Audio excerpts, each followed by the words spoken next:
The resurrection stories from the gospel all agree that Jesus rose bodily from the dead, and each adds something of its own.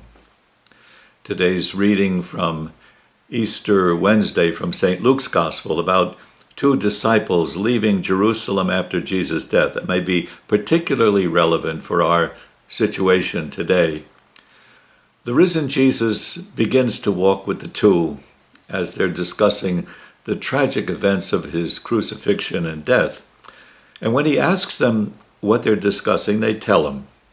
And then they say, we were hoping that he would be the one to redeem Israel.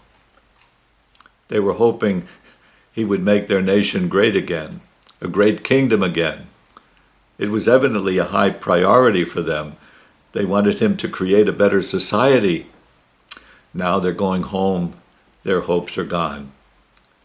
That hope that Jesus would bring about a restoration of a kingdom wasn't unusual among his disciples. We hear it expressed in the Gospels by some of his other disciples too, James and John, for example. They wanted places in it.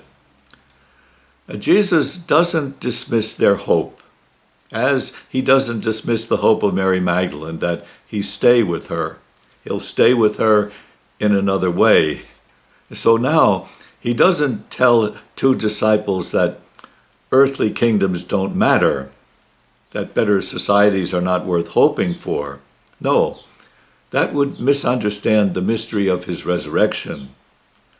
The resurrection of Jesus is not just a promise of life beyond this. It's also a promise that God's kingdom can come upon earth as it is in heaven. And we should hope for that kingdom and work for it to come. In rising from the dead, Jesus gives new life to all creation. So don't make his kingdom too small.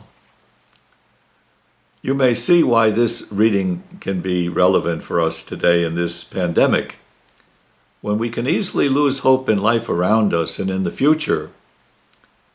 It's not a time to lose hope. It's a time to renew our hope in the promises of God who brings life. There's no doubt this time has brought great darkness and death. But this time is blessed by the power of the risen Lord. So it's time to pray and to work that his kingdom come.